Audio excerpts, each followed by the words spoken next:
नमस्कार, मैं रघुनाथ प्रसाद आज चर्चा कर रहा हूँ जननायक कर्पूरी ठाकुर जी के मृत्यु की तिथि पर घटित मुजफ्फरपुर में एक घटना की जो अत्यंत ही दुखद और शर्मनाक है और ये सिद्ध करता है कि हमारे देश में न केवल गांव देहात शहर में जातिगत भावना है, वरन जो बड़े बड़े ब्यूरोक्रेट हैं उनके अंदर भी कितनी गलत तरह की भावना है, यह भी इस घटना से स्पष्ट होता है।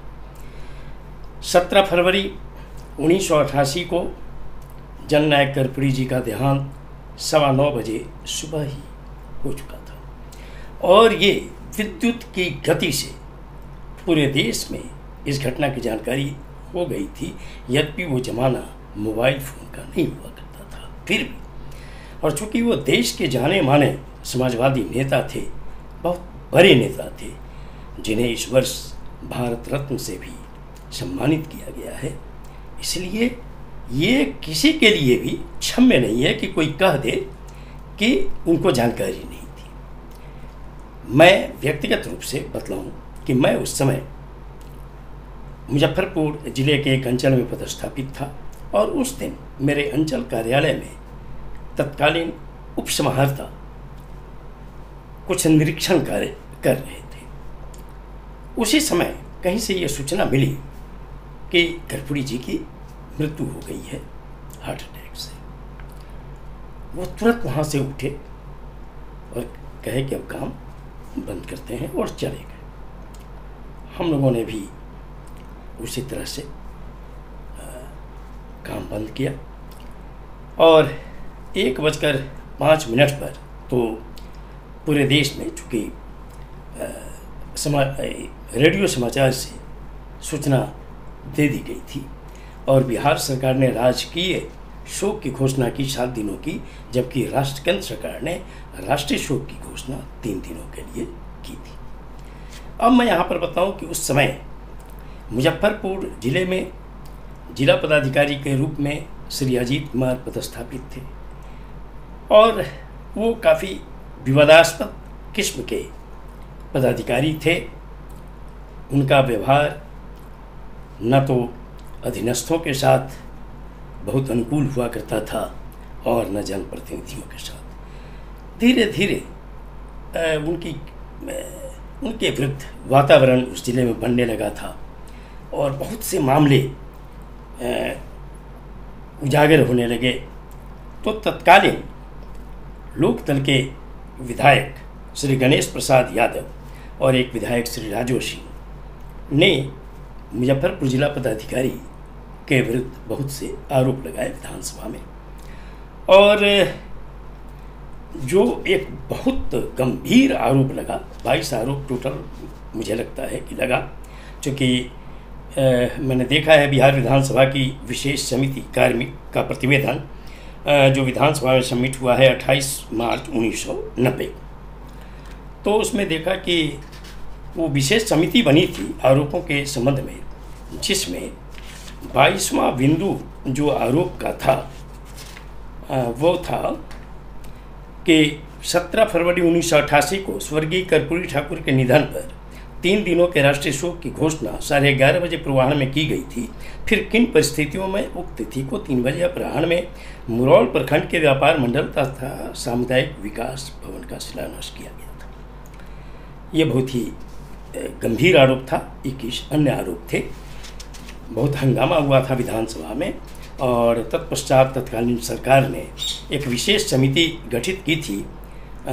वरिष्ठ विधायक श्री नरसिंह बैठा जी उसके संयोजक थे और सदस्यगण थे श्री संकटेश्वर सिंह, श्री चंद्रिका राय, श्री रघुनाथ झा और श्री नलिनी रंजन सिंह। मुजफ्फरपुर जिले में श्री अजीत कुमार जी के द्वारा 14 प्रखंडों में उस जमाने में नए भवन का कैंपस में स्वीकृति दी गई थी और उसका कहिए कि शिलान्यास उद्घाटन वगैरह उन्हीं को करने की इच्छा थी। इसी क्रम में 17 फरवरी 1988 को इनका कार्यक्रम 2 प्रखंडों में था, मुशहरी और मुरौल प्रखंड में। मैं यह नहीं कह सकता, व्यक्तिगत आरोप तो नहीं लगा सकता, लेकिन शायद जो मुझे जानकारी मिली कि तत्कालीन एसडीओ मुजफ्फरपुर ईस्ट श्री जीवत झा साहब को उन्होंने कहा, डीएम ने, कि एसडीओ साहब चलिए मुशहरी और मुरौल में कार्यक्रम है व्यापार मंडल का उद्घाटन का, तो वहाँ चलिए। श्री झा जो एसडीएम मुजफ्फरपुर ईस्ट थे, उन्होंने इनकार कर दिया, कहा कि नहीं, मुझे जानकारी मिल गई है, जैसी मुझे जानकारी कि ऐसी ऐसी घटना घटी है, इसीलिए हम वहाँ जाने में असमर्थ हैं। अफसोस की बात है कि जिला पदाधिकारी ने उनकी बात को भी तवज्जो नहीं दिया और वे कार्यक्रम में चले गए, मुशहरी और मुरौल में। बाद में चूँकि हंगामा हुआ था, बिहार विधानसभा में होना ही था, चूँकि जननायक कर्पूरी ठाकुर बहुत ही सम्मानित नेता और लोकप्रिय नेता थे, न केवल बिहार के वरन पूरे देश के। गरीबों में उनकी छवि सच कर पूछिए तो उद्धारक की थी। वो आजीवन दलितों, आदिवासियों, अत्यंत पिछड़ों, अल्पसंख्यकों और उच्च जाति के गरीब वर्ग के लिए कर्तव्यशील रहे, सदा उनके लिए संघर्ष करते रहे। ये बात कैसे लोग बर्दाश्त कर सकते थे? जनता भी बहुत उत्तेजित थी। उस वक्त भी मुझे याद है कि मुजफ्फरपुर में लोगों ने बहुत प्रतिक्रिया व्यक्त की कि इस कलेक्टर ने बहुत ही गलत काम किया है। अब मैं जो रिपोर्ट सबमिट हुआ है विधानसभा में, वो 28 मार्च 1990 को, मैं उस 22वें बिंदु पर जो रिपोर्ट है कमेटी का, विशेष कमेटी का, वो रिपोर्ट क्या है, मैं उसको ज्यों का त्यों पढ़ दे रहा हूँ, जो देश की जनता को जानना चाहिए कि ब्यूरोक्रेट भी कास्ट फीलिंग से मुक्त नहीं हो पाते हैं कभी कभी, जो बहुत ही दुर्भाग्यपूर्ण बात है हम सभी लोगों के लिए, इस देश के लिए। अब रिपोर्ट को मैं पढ़ रहा हूँ। 22 बिंदु है, उस पर मैं नहीं जाना चाहता, सिर्फ एक बिंदु जो कर्पूरी जी की मृत्यु के दिन पर कार्यक्रम आयोजित करने से संबंधित है। रिपोर्ट: पूर्व मुख्यमंत्री स्वर्गीय कर्पूरी ठाकुर के निधन की सूचना मुशहरी ब्लॉक में कब पहुंची, इस संबंध में समिति ने वहां जाकर स्थिति की जानकारी प्राप्त की। प्रखंड विकास पदाधिकारी एवं अंचल अधिकारी द्वारा समिति को बतलाया गया कि स्वर्गीय कर्पूरी ठाकुर के हार्ट अटैक की सूचना व्यापार मंडल के भवन के शिलान्यास के समय मिली, किंतु उनकी मृत्यु हो गई ऐसी सूचना उन्हें प्राप्त नहीं हुई।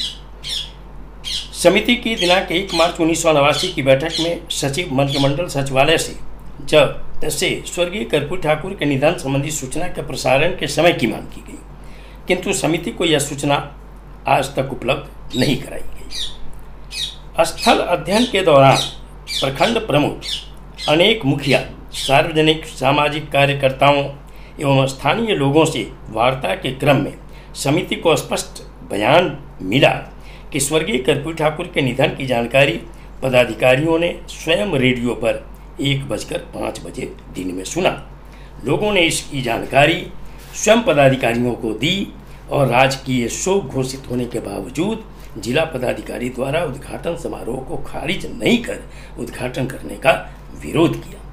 फिर भी जिला पदाधिकारी ने औचित्य, आचरण संहिता, मर्यादा एवं जनमत की चरम उपेक्षा कर दिवंगत के प्रति अत्यंत अनादरपूर्ण रवैये का प्रदर्शन किया तथा उद्घाटनोपरांत अल्पाहार का रस्म भी अदा किया गया। सर्वाधिक महत्वपूर्ण तथ्य प्रकाश में यह आया कि प्रखंड प्रमुख द्वारा ध्यान आकृष्ट किए जाने पर प्रखंड विकास पदाधिकारी ने 10 बजे दिन में ही राष्ट्रीय ध्वज को झुका दिया था और उद्घाटन समारोह दिन के 3 बजे के लगभग संपन्न किया गया, न कि 1:30 के लगभग, जैसा कि तत्कालीन जिला पदाधिकारी ने अपने बयान में बतलाया था। कुछ बयान जिला पदाधिकारी के बयान के समर्थन में भी पेश किए गए, परंतु बहस के दौरान वे असत्य प्रमाणित हुए। समिति की यह स्पष्ट धारणा है कि जिला पदाधिकारी ने न केवल दिवंगत कर्पूरी ठाकुर के प्रति अपमानजनक व्यवहार किया, सरकारी निर्देशों की अवहेलना की, बल्कि अपने कथन की पुष्टि के लिए सिखाए पढ़ाए गवाहों को पेश किया एवं अपने अधीनस्थ सरकारी पदाधिकारियों से भी असत्य बयान दिलवाए, जबकि सारे बयान शपथ पत्र पर कर दिए गए थे।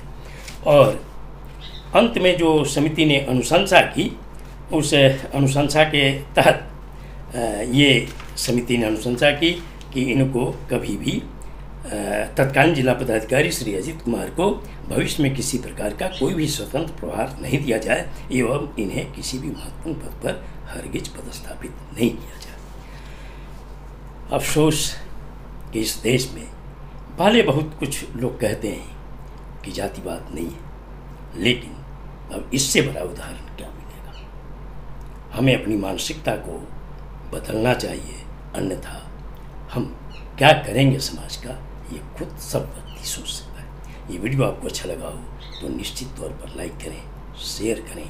अब तक मेरे चैनल को आपने सब्सक्राइब नहीं किया, सब्सक्राइब करें, बेल आइकन को टच करें, ताकि मेरे हर आने वाले वीडियो का नोटिफिकेशन आपको तुरंत मिल जाए। आप सभी लोगों के लिए शुभकामनाएं।